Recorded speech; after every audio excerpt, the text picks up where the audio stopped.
This is the Far East, a few million square miles of land and water which the Japs wanted for their own. So they started a war. Well, they got this far by 1942. They wanted more, but they didn't get it. By early 1943, on New Guinea and Guadalcanal, they began to learn to goose step in reverse. By early 1944, they had to back up still more. Out of the Solomon, out of most of New Guinea, out of the Ellis Islands, out of the Aleutians, out of the Gilbert. Sure, those were all outposts a long, long way from Tokyo, but knocking the Jap off them readied our side for our biggest slam in the Pacific War. Here's why. For 2 years, Jap supplies had been flowing through safe waters on a short hop from Japan to their powerful base at Truk, where they were repumped through a network so tight and short that almost any outpost could rush men and supplies to any other.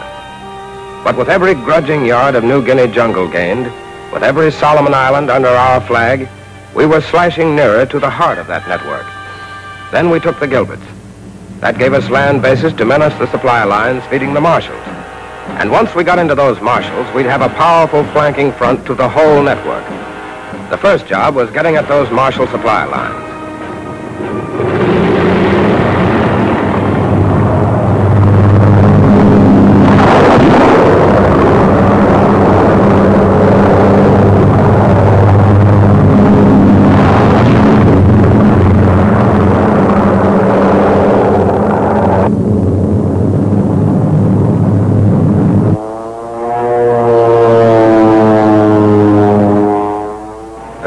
In the staff rooms called it neutralizing. They wanted to wither up those arteries of supply one by one. They wanted to send those Jap ships carrying oil from the Indies, coal from Indochina, guns from Yokohama down to the bottom, sinking them until each Marshall Island was completely isolated from the rest.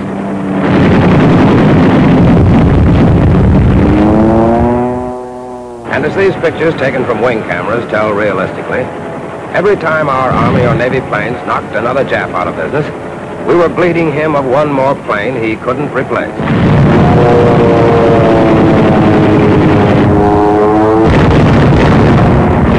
Yes, we neutralized all right. At first, they sent out their newest planes and first-team flyers by the droves to get our carriers. They were like a pack of angry hornets coming out to sting and kill the guys who knocked down their nest. Well, that was just fine with us. We shot them down in round dozens. We didn't lose a carrier.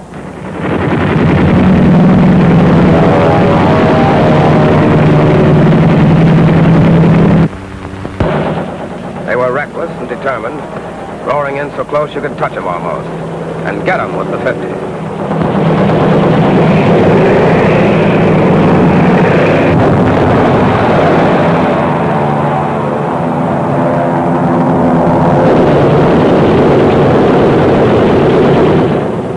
Take another look at the same Jap showing off just once too often.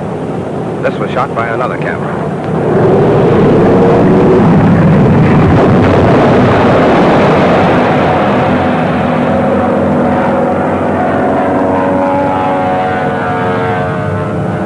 For 75 days, every day, we pounded those two long strings of coral atolls called the Marshalls, neutralizing. We pounded Millie and Jalawin and Malialap and Kwajalein and Eniwetok and Woch. We pounded every Jap airstrip and every Jap seaplane base and every Jap shop and warehouse and depot in the Marshalls into smoke.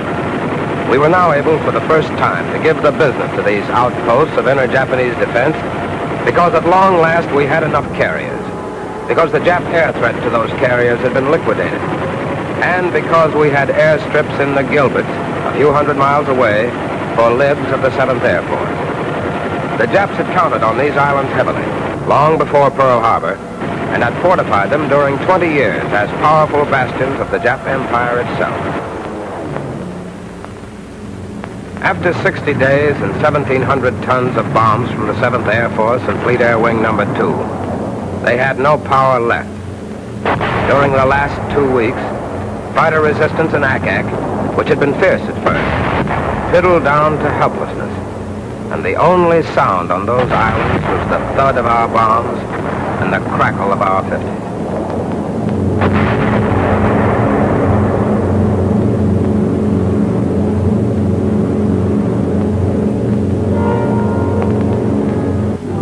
We used tactics like we'd use in the Aleutians, bypassing and surprise.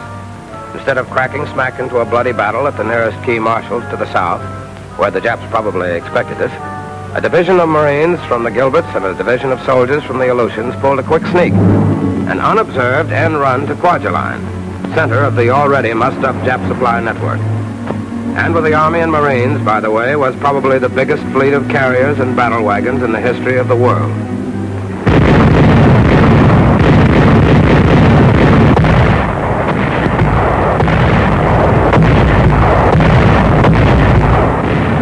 For 53 solid hours of the most brilliant and terrific pasting any target in the world has ever had to take, the Navy and its air wing and the 7th Air Force plastered that boomerang-shaped string of 80 islands with 15,000 tons of bombs and shells. Each soldier and Marine and landing craft sailor waiting to go in knew that there'd been about 10,000 Japs in there, and gun emplacements, airstrips, underground networks, pillboxes, beach trenches.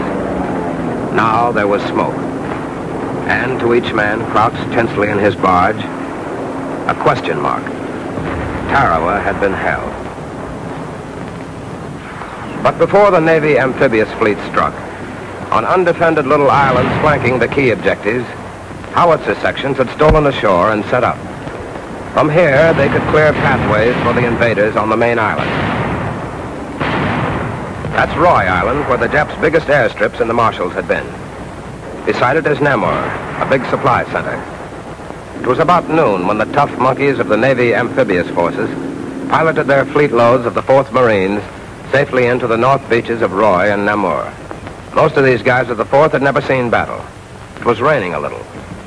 But inland, it was strangely quiet, except for the random ping and crack of bullets from Jap small arms. No cannon, no shells. They hugged the white sand and the torn shell holes. They set up communications. They waited until their ammunition reserves came in behind them. They started straight in then. They covered their advance with mortar fire.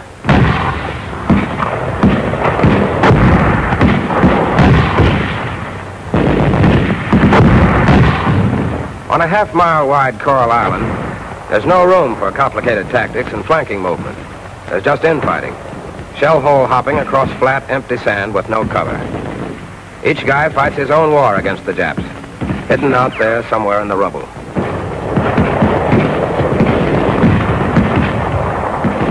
Most of the time, though, it was a matter of blowing them apart with bangalores and grenades, once they'd been cornered or driven underground.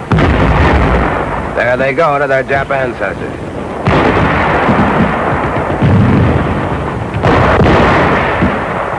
The rest of the few still alive were like crazy spiders.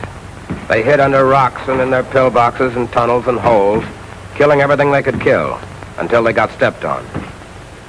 Like that. Like that. The flag went up on Roy and Namur in 24 hours. As the smoke cleared, the story of the weak resistance cleared too. This twisted, gutted shambles of concrete was the kind of bristling Jap fortress our planes and ships had leveled for the Marines at Roy. This was the citadel at Namur. But down south 50 miles, where the Army's 7th Infantry Division had landed to get Kwajalein Island and its naval base, it hadn't been so quick. Kwaj was a lot bigger. It was harder for naval gunners to level completely, and easier for the Japs to defend in depth. General Collette had sent in tanks to help the Attu veterans of the 7th as they shoved inland with 37s and mortars. It was the same kind of dirty business, smoking and burning and blasting them out dead or alive. Only it was tougher.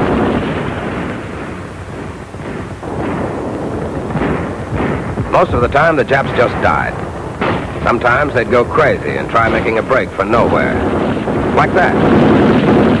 It didn't make a lot of difference what they did. If they couldn't be burned out of their holes and tunnels and pillboxes with flamethrowers, or blasted out with cannon, the infantry'd bypass, come back later to mop up at their leisure. Only 264 out of 10,000 surrendered. When they did, they came out dazed and shaking. Of course, you can't blame them much for not believing what the loudspeaker was telling them, that we'd treat them fairly under the rules of the Geneva Convention. If a guy was nuts enough to believe that Japan was going to take over California and dictate peace terms in the White House, you'd hardly expect him to believe the truth when he heard it. Or when he saw it, as we fixed up their wounded.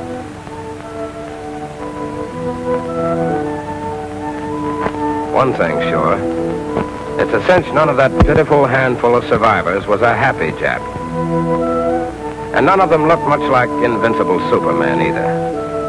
Not with the stink of their own dead in their noses, and the sight of their American captors around everywhere on their island. You can bet your last nickel they would have looked even worse than this if they could have heard that night's sour broadcasts from Tokyo. One cannot hide the fact that the Pacific War situation has become most grave. The enemy's advance into the Marshall means that the United States has entered our territories. The first such event since the beginning of our war to liberate Greater East Asia. We are confronted with a situation where the fate of Imperial Japan will be decided. But it's a little doubtful if any of those sullen, monkey-like human beings were much concerned about the fate of Imperial Japan. More than a couple of them expected the same fate they gave our boys who were captured and slowly tortured to death at Bataan. Instead, they got cigarettes and food and water. Soft? The record shows who's soft. We just happen to be civilized. That's the difference. The Stars and Stripes were up all over Kwajalein when Admiral Nimitz came ashore on the 5th day to see what the islands looked like. In the debris and dust of the twisted defenses, he listened to play-by-play accounts of the 4th Marines and of the 7th Infantry Division, led by Major General Charles H. Corlett. That's him on the left. Well, Admiral Nimitz was proud of what had been done to gain America's newest possession in the Pacific, and he was proud of the way it had been done. As he went back aboard his ship, he said so. I look ahead with confidence in what these men will accomplish. They are welded together into a powerful amphibious team. There is no question as to what they can do to the Japanese. But in the minds of the fighting men, as they shouldered their packs to go back to their transports, there was only one question. Where next? The battle for Roy and Namur and Kwajalein was over. A battle that had ended with a firm American foothold in Japan's outer empire.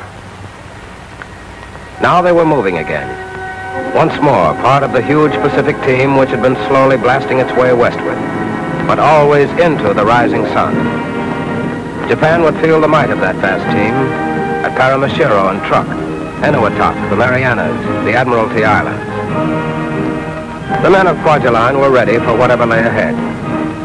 They were leaving behind them a new American flag flying at the entrance to the lagoon, and 286 comrades dead in the shallow coral sand.